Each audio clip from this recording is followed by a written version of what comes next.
네, 오늘도 이제 요한계시록 1장 3주째 1장을 계속하고 있는데 오늘이 1장 마지막 서론입니다. 9절에서 20절까지의 말씀. 처음 서론은 예수 그리스도의 계시, 그 다음은 다시 오실 주님, 재림하실 주님의 입증된 내용들, 그 다음에 오늘은 예수 그리스도의 영광, 이렇게 해서 오늘 세 번째 요한계시록 1장의 서론 시간을 갖습니다. 예수 그리스도를 믿고 따른다 하는 이유로 핍박을 당해서 반모섬에 수감된 사도 요한, 예수 그리스도의 복음을 전한다라는 이유로 반모섬에 수감된 사도 요한은 그리스도의 고난에 동참을 하고 있다, 이렇게 볼 수 있는 거죠. 가장 힘들었을 때 사도 요한의 입장에서는 지금 가장 힘든 고난의 시기를 겪고 있는 겁니다. 이렇게 가장 힘든 시기에 하나님으로부터, 주님으로부터 이런 계시를 받았다라고 하는 것은 요한이 받은 이 계시가 세상의 유혹과 고난을 이기는 승리의 계시다, 승리의 말씀이다 하는 것을 나타내는 겁니다. 자, 주님을 만난 이 요한의 상황을 좀 자세히 봅니다. 요한이 이렇게 얘기합니다. 나 요한은 너희 형제요, 예수의 환난과 나라와 참음에 동참하는 자라. 하나님의 말씀과 예수의 증거를 인하여 반모라 하는 섬에 있었다. 이렇게 형제들에게 서신을 보낼 때 나는 너희의 형제다 라고 이야기를 하고 자기 소개를 시작으로 해서 편지를 보내게 됩니다. 요한은 세상에 다른 죄를 짓고 반모섬에 끌려온 것이 아니라 하나님의 말씀, 예수 그리스도의 증거를 전했다라고 하는 이유 때문에 이 목숨이 위태할 정도로 환난을 받고 반모섬에 유배되어 온 것입니다. 요한복음 13장 23절 이하의 말씀을 보면 예수의 제자 중 하나, 곧 그의 사랑하시는 자가 예수의 품에 의지하여 누웠는지라 하는 말씀이 나오는데, 이 6월절 만찬 석상에서 예수님의 품에 안겨있는 이 사람이 바로 현재 백발이 성성한 사도 요한의 젊었을 때의 모습인 거예요.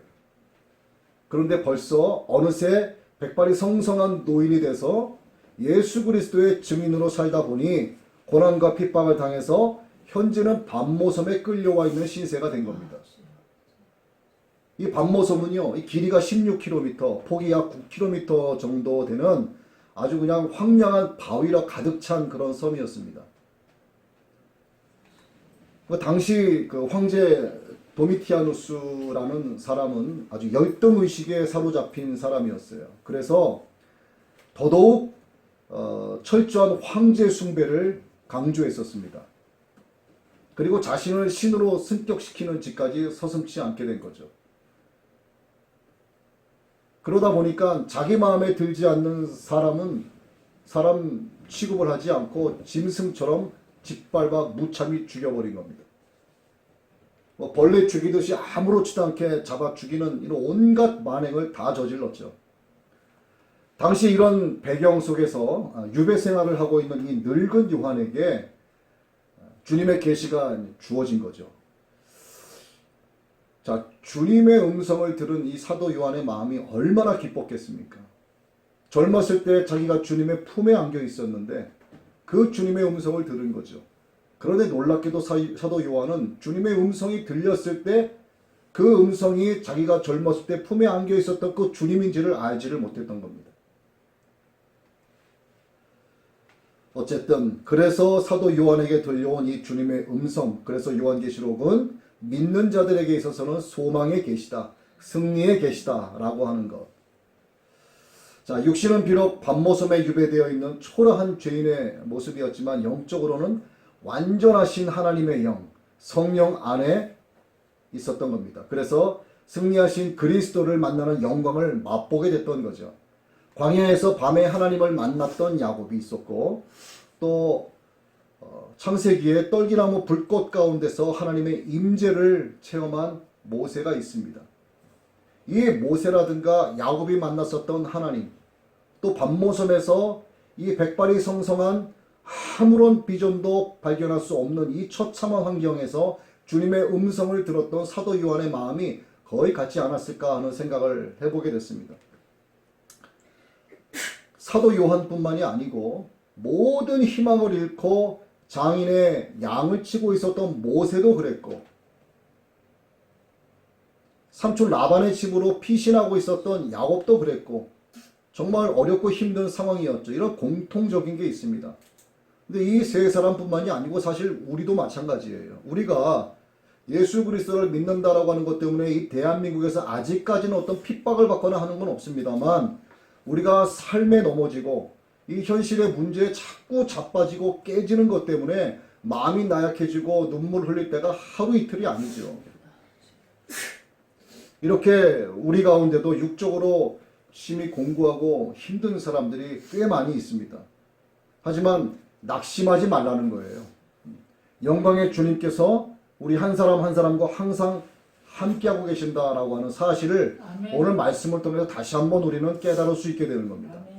함께하고 계시는 주님의 이름을 부르시고 그 주님만을 완전하게 기대하시면, 기대하시는 것만큼 또는 그 이상 주님께서 반드시 역사하신다라고 하는 사실을 여러분 믿으시기 바랍니다.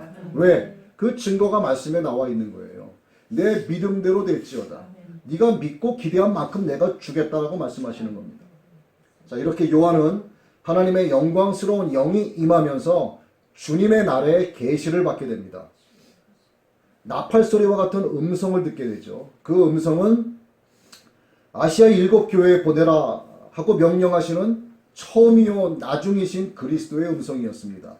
여기서 주님의 날을 한번 보죠. 주님의 날은 예수 그리스도의 부활을 기념하는 재창조의 날로서 유대인들이 절기로 지키던 안식일을 대신하여 주신 날을 의미하고 있는 겁니다.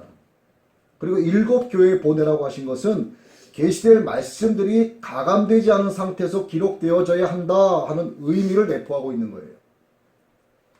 사도 요한은 앞에서 주님의 음성을 들은 게 아니고 자기 뒤에서 들려오는 주님의 음성을 들었습니다. 그래서 그 음성을 알아보기 위해서 몸을 돌이킨 거예요.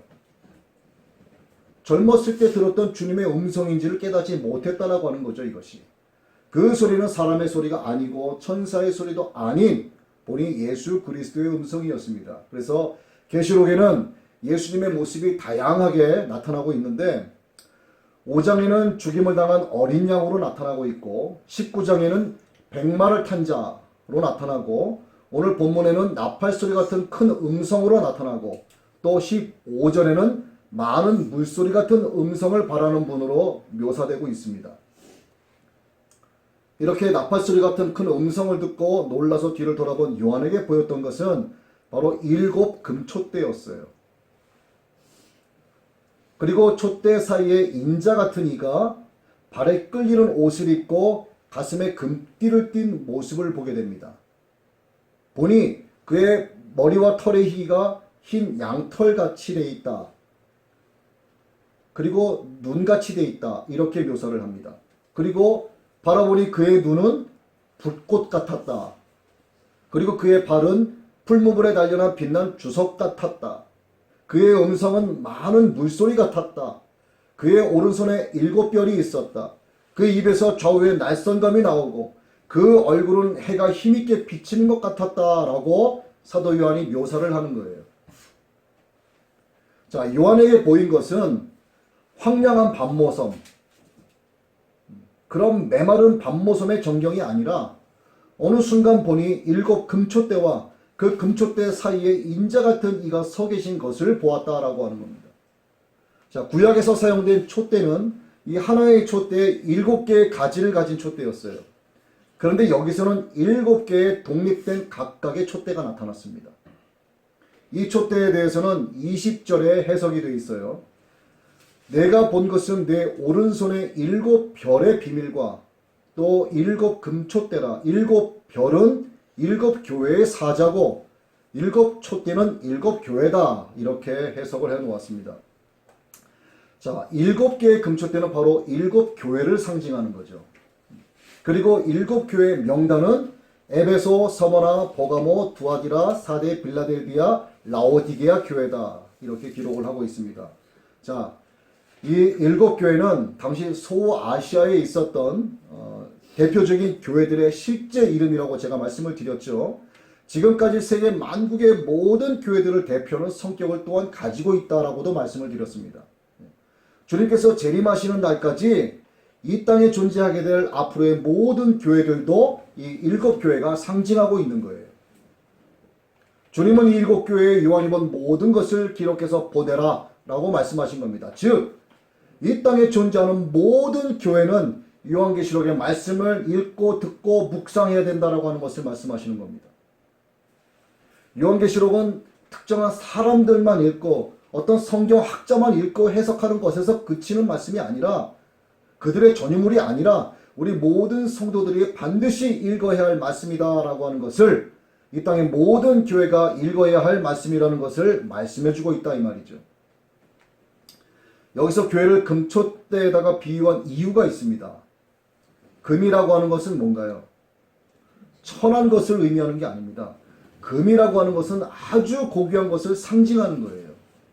그럼 교회를 금촛대에 비유한 것은 뭐냐 이 말입니다. 이 세상 교회는 이 세상의 어떤 보물보다도 값진 예수 그리스도의 성결한 피로 세워졌다라고 하는 것을 나타내는 말씀인 거예요. 또한 세상의 악한 어둠을 빛 대신 예수 그리스도로 밝게 비추게 한다라고 하는 의미를 갖고 있는 겁니다. 그래서 촛대다 이렇게 표현을 한 거예요. 교회는 하나님의 영광의 빛을 드러내기 위해 예수 그리스도의 피로 세상에 세워졌다라고 하는 이 거룩하고 중요한 교회의 사명을 잊지 말라 하는 것을 우리에게 말씀해 주는 겁니다. 교회의 사명이 있는 거예요. 하나님의 나라를 드러내야 되고 하나님 빛 대신 예수 그리스도를 교회를 통해서 나타내야 되고 가장 고귀한 교회로서 왜? 교회의 머리가 예수 그리스도이시기 때문에 이 세상에 어떤 것보다 값지고 소중하고 귀한 것이 바로 교회다라고 하는 것을 금촛대를 통해서 우리에게 상징적으로 말씀해 주고 있다 이 말입니다. 요한은 이 촛대 말고도 주님의 오른손에 들려져 있는 빛나는 7별을 보았어요. 빛나는 7별. 이 7별도 20절에 역시 해석이 되어 있죠. 바로 7교회의 사자들을 가리킵니다. 교회를 섬기는 목회자들을 얘기하는 거예요. 자, 보십시오. 교회들 사이에 서 계신 분이 주님이시고 이 7교회의 대표자들을 붙잡고 계신 분이 바로 주님이시라 이 말이에요. 여러분, 어렵고 힘든 개척교회 지난 1년, 지금 우리 얘기하는 거예요. 어렵고 힘든 개척교회 지난 1년 동안의 상황을 저를 붙잡고 절망하지 않도록 인도해 주신 분이 바로 우리 주님이셨어요. 이 말씀이 저에게는요, 이 말씀을 제가 준비하면 너무나 큰 은혜를 받았고 너무 감사했습니다. 자, 그렇게 요한은 이 환상의 장면을 계속 기록해 나갑니다. 자, 먼저 촛대 사이에 인자 같은 이가 발에 끌리는 옷을 입고 가슴에 금띠를 띤 모습을 하고 있었다 하는 것을 보았고 머리와 털의 희가 흰 양털 같고 눈 같고 눈은 불꽃 같은 모습을 하고 있었다라고 하는 것을 요한이 보죠. 자, 이 인자 같은 이가 어떤 분인지에 대해서 17절과 18절에서 요한에게 스스로 자신을 밝히는 모습이 나옵니다. 두려워 말라. 나는 처음이요 마지막이니 곧 살아있는 자라. 내가 전에 죽었었노라. 볼지어다 이제 세세토록 살아있어 사망과 음부의 열쇠를 가졌노라 하고 말씀을 하시죠. 그리고 요한에게 말씀하십니다. 네가 본 것과 지금 있는 일과 장차 될 일을 기록하라 이렇게 말씀을 하세요. 자, 하나씩 분석을 해봅니다. 주님은 나는 처음이요 마지막이다 하는 말씀을 하시면서 창조주로서의 자신의 거룩한 본성을 알려주신 거예요. 내가 전에 죽었었노라 하신 말씀으로 어린 양처럼 아버지 하나님의 말씀에 순종하며 죽으신 전에 받은 십자가 고난을 알려주셨습니다. 그리고 이제 세세토록 살아있다라고 하는 말씀을 하시면서 부활하신 주님의 전능하심을 또한 알려주셨어요.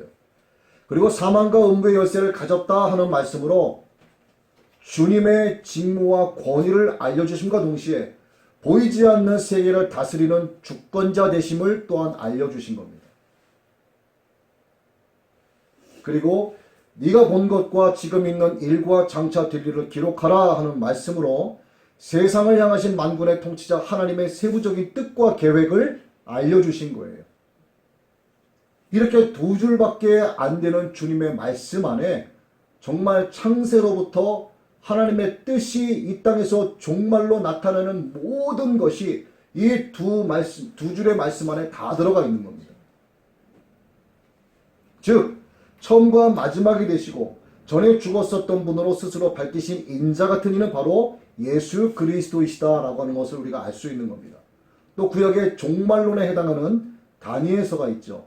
이 다니엘서 7장 13절의 근거에서 볼 때도 주님께서 말씀하신 이러한 묘사는 부활하신 주님, 부활하신 메시아를 의미하고 있다라고 하는 것이 틀림없다라고 하는 겁니다. 이것은.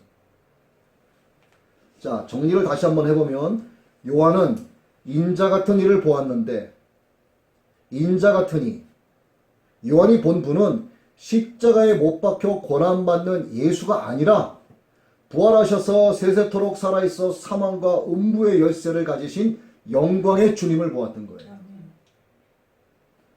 자, 이어서 보면 예수 그리스도는 교회를 주장하시는 교회가 머리가 되시는데 이것이 에베소서 1장 22절 이하의 말씀입니다.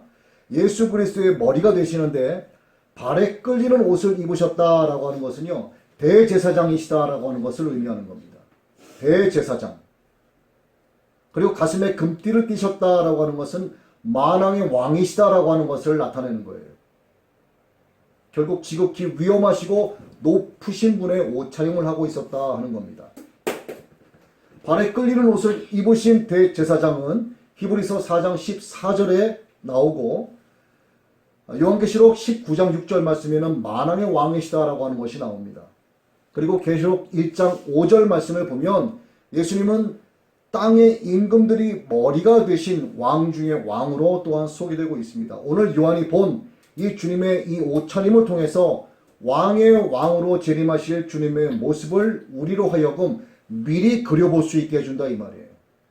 재림하실 주님의 모습이 어떤가에 대해서 정확하게 우리에게 지금 보여주고 계시는 겁니다. 주님이 어떤 모습으로 오실까 궁금해하지 마세요. 오늘 말씀에 정확히 주님께서 말씀해주고 계십니다. 내가 이러한 모습으로 올 것이다 라고 우리에게 가르쳐 주시는 거예요. 그러니 이 말씀을 읽고 듣고 이 말씀대로 지키며 사는 자가 그래서 복되다라고 말씀하는 겁니다. 그리고 머리와 털의 희기가 흰 양털 같고 눈 같다라고 하는 것은 다니엘서 7장에 나타난 옛적부터 계신 이 옛적부터 계신 이이신 하나님의 모습과 거의 일치하고 있습니다.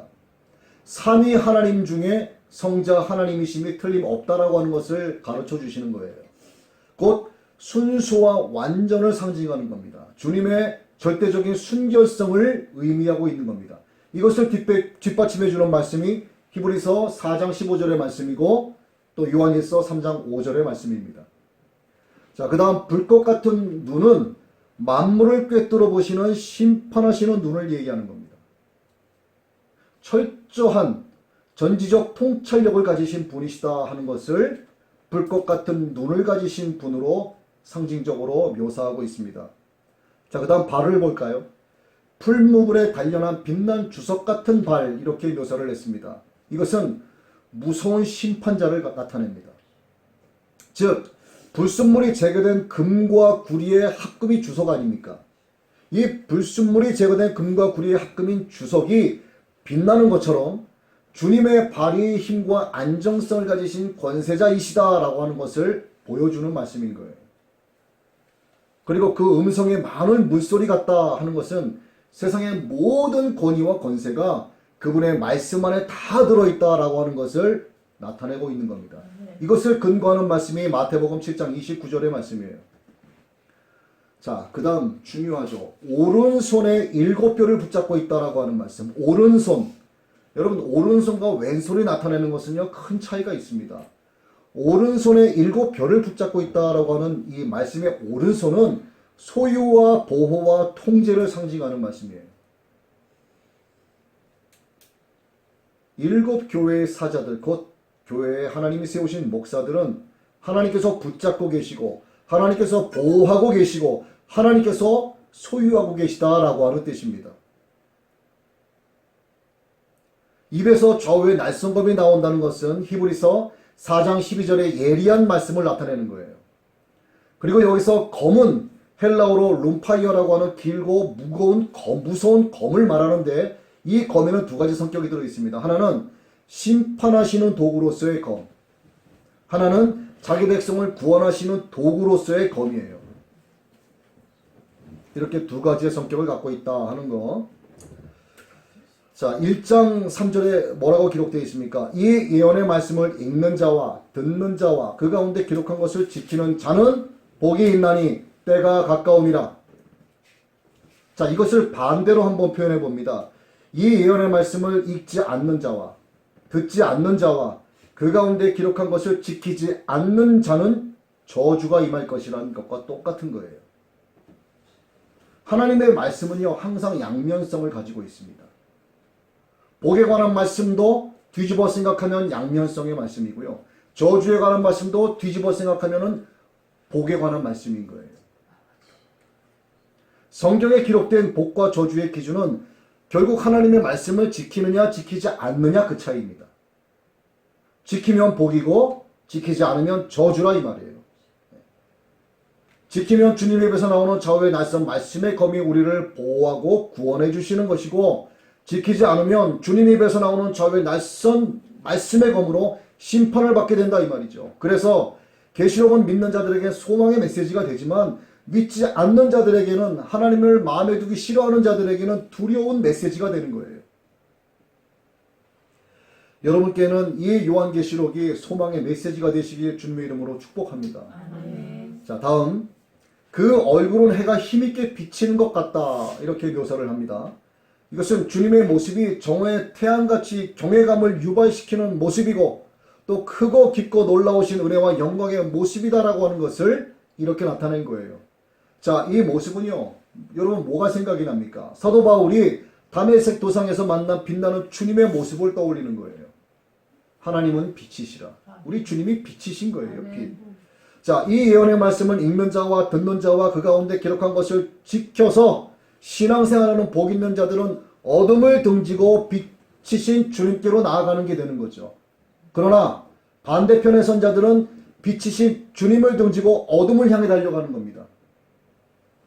그래서 믿는 자들에게 빛은 기쁨의 소망이 되지만 불신자들에게 있어서 빛은 오히려 자신의 죄를 낱낱이 드러나게 하는 두려움의 대상이 되는 거예요. 여러분, 바퀴벌레 불을 켜면 어떻습니까? 다 도망가잖아요. 바퀴벌레는 더럽고 냄새나고 음산한 곳에 있습니다. 여러분, 범죄자들을 한번 볼까요? 해가 뉘엿뉘엿지기 시작하고요, 어둠이 깔리기 시작하면 그때부터 서서히 집 밖으로 나오기 시작을 합니다. 여러분, 육적인 죄인이나 영적인 죄인이나 똑같은 거예요. 죄인은 빛을 멀리하고 어둠을 가까이 합니다. 빛이신 주님을 멀리하고 어둠의 본질인 사탄에게 가까이 나아가는 거예요. 그 어둠이 자기를 보호해주고 지켜줄 거라고 믿기 때문입니다. 그들에게 빛은 자신의 죄를 낱낱이 드러내는 무서운 도구가 되기 때문에 자꾸 숨는 거예요. 이 세상에서도 육적인 사람과 영적인 사람의 모든 말과 행동거지가 이렇게 빛과 어둠이라고 하는 극명한 차이를 분명하게 나타내 보이고 있습니다. 하물며 그림자와 같은 이 세상도 이러한데, 여러분 실제가 되는 영적 세상에 갔을 때 여러분 어떨 것 같습니까? 그 차이라고 하는 것은요, 인간의 언어로는 표현이 안 됩니다. 표현이 안 됩니다. 이것은. 여러분, 지옥을 뭘로 표현하겠습니까? 가스불 켜놓고 그 위에 얼굴 갖다 댔을 때의 고통? 이거 천배 만배라고 표현을 할까요? 이거 이상이죠. 또 천국을 어떻게 설명할까요? 자, 주님도요, 천국을 가르치실 때 비유로밖에 말씀을 못 하셨어요. 주님이 지식이 짧아서, 주님의 혀가 짧아서 천국에 대한 설명을 못 하신 게 아닙니다. 주님의 표현을 못해서가 아니라 천국의 모습을 직접적으로 말씀하시면 그 어리석은 인간의 머리로는요, 도저히 천국을 상상을 할 수가 없는 거예요. 예, 천국을 그리지 못합니다. 자, 이렇게 주님의 모습을 본 요한의 반응이 나오게 되는 거죠. 자, 요한은 주님의 이러한 모습을 보고 어떠한 반응을 보였나 한번 봅니다. 주님, 자, 요한이 과거 젊었었을 때 예수님의 품에 안겨서 주님의 사랑을 받았던 사랑받는 제자였었죠. 자, 주님의 음성을 듣고 돌려보니 자기가 품에 안겨 있었던 그 주님이셨어요. 주님 정말 반갑습니다. 이게 얼마 만입니까? 하고 예수님 품에 달려들었겠습니까? 그렇지 않죠. 17절의 말씀입니다. 내가 볼 때 그의 발 앞에 엎드려 죽은 자같이 되네. 그렇게 주님으로부터 사랑받던 사도 요한이요, 주님 앞에서 꼼짝도 못한 죽은 자처럼 엎드려져 있었어요. 승천하신 주님의 위엄을 본 자들의 한결같은 반응은요, 자신의 죄악된 성품과 하나님의 거룩성을 보고 죽은 자처럼 되고 마는 겁니다. 저와 여러분은 안 그럴 것 같습니까? 요한은 주님의 땅에 계실 동안에는 늘 주님의 사랑을 받고 주님의 품에 안겼던 사람이었지만 더 이상 지상에 계실 때처럼 영광에 가리워진 그런 종의 모습이 아니고 놀라운 위엄, 정말 무섭도록 거룩한 영광이 그대로 드러난 주님의 모습. 그래서 그 앞에 그만 죽은 자처럼 엎드려지고 만 겁니다. 이 세상에 어떤 인간도요, 주님 앞에서는 엎드려 죽은 자처럼 될 수밖에 없습니다. 이 세상 살면서 날 때부터 죽는 순간까지 어떤 패권국의 왕으로 일평생을 살았다 하는 사람도 자신의 죄악을 낱낱이 직거할 수밖에 없는, 그래서 주님의 입에서 나오는 좌우의 날선 검 앞에서 벌벌 떠는 죄인의 모습으로 엎드려질 수밖에 없게 되는 거예요. 그렇게 엎드려져 있는 자에게 주님의 입에서 나오는 말씀으로 내가 너를 안다 라고 주님이 말씀하시면요, 그리고 변호해 주시면 새하늘과 새 땅에서 새 몸을 입고 영원한 생명을 안고 주님과 함께 살아가는 거예요. 그런데 엎드려 죽은 자같이 있는 자에게 네가 누구냐, 내가 너를 알지 못한다라고 하면 어떻게 될 것 같습니까, 여러분? 차갑고 어두운 곳에 던져져서 영원토록 이를 갈며 살게 되는 거예요. 지옥불로 던져져서요, 차라리 죽여달라고 정말 이 찢어지는 비명을 질러대는 겁니다. 여러분, 죽여달라고 죽여주겠습니까? 죽지도 못하는 것, 이것을 성경은 둘째 사망이라고 이야기합니다. 하물며 주님께 그렇게 사랑받던 사도 요한도 영광스러운 주님 앞에 정말 대역죄를 지은 죄인처럼 엎드려지고 말하는데, 다시 말씀드립니다만 저와 여러분은 어떻겠냐 이거예요. 그런데 주님은 죽은 자같이 엎드려진 사도 요한에게 오른손을 얹고 말씀하십니다. 왼손이 아니에요. 오른손을 얹고 말씀하시는 거예요. 두려워하지 말라. 나는 처음이요 나중이니 마지막이니 곧 살아있는 자라. 내가 전에 죽었었노라 볼지어다 이제 세세토록 살아있어 사망과 음부의 열쇠를 가졌노니 그러므로 내가 본 것과 지금 있는 일과 장차 될 일을 기록하라. 이렇게 또 다른 사명을 주시는 겁니다. 이 19절에 내가 본 것과 지금 있는 일과 장차 될 일을 기록하라 하는 말씀은 여러분 요한계시록 전체를 이해하는 매우 중요한 열쇠가 됩니다. 자, 내가 본 것은 과거의 계시예요. 이게 1장에 나타난 내용을 의미합니다. 그리고 지금 있는 일은 현재 계시죠. 이게 2장과 3장의 내용을 얘기합니다. 그리고 장차 될 일은 미래 계시예요. 6장과 22장까지의 내용을 말합니다. 자, 이러한 새로운 사명을 받은 요한은 이미 사명을 잘 감당하고 있는 사람이었어요. 밤모섬의 귀향을 온 것도 이미 사도로서의 사명을 잘 감당하고 있었다라고 하는 증거가 됩니다. 이에 대해서 요한 자신은 자기 자신을 가리켜서 예수의 환난과 나라와 참음에 동참하는 자다 하고 자신을 소개하는데, 그 소개 이전에 나 요한은 너희의 형제다라고 교회들에게 보내는 서신 서두에서 그렇게 자신을 소개하는 거예요. 자, 작은 일에 충성하는 자가 돼야만 주님은 그 다음에 사명을 맡긴다 그 얘기입니다.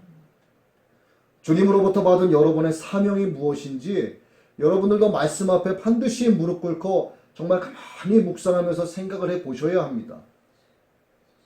주님, 제가 뭘 하기 원합니까? 주님의 뜻을 여러분 구하셔야 됩니다. 주님께서 여러분 각자에게 주신 사명이 무엇인지를 분명히 주님께서 알게 하세요. 그런데 여러분 그렇게 하지 않으시면 주님께서 내게 사명을 주셨는지조차 모르게 됩니다. 곧 성도로서의 직무를 태만히 하고 가는 거예요. 그래서 여러분께 다시 한번 권면드리는 것은 반드시 하나님 앞에 무릎 꿇고 내가 무엇을 하길 원하나이까 하고 주님의 뜻을 구하는 시간을 반드시 가져야 한다는 겁니다. 그렇게 하면 주님께서 여러분으로 하여금 성령으로 조명해 주셔서 내가 내게 준 사명이 이것이다라고 말씀해 주신다 이 말입니다. 그리고 그 말씀을 여러분에게 주실 때 그 말씀대로 반드시 충성스럽게 이행하시기를 바랍니다. 그리고 나면 주님께서 더욱 큰 사명을 맡기시게 되는 거예요. 이는 영적인 끈을 얘기합니다. 자, 우리 모든 성도들은 예수의 환난과 나라와 참음에 동참하는 자가 되어야 한다라고 하는 것을 암시하는 말씀이 있습니다. 자, 마지막 때를 살아가는 우리 모든 성도들의 사명이자 동시에 사명을 감당하는 우리 모두의 공통적인 각오가 되어야 한다라고 하는 것을 얘기하는 거예요. 자, 이 사명과 사명을 지키기 위한 각오와 결단이 여러분 모두에게 있기를 주님의 이름으로 축복합니다.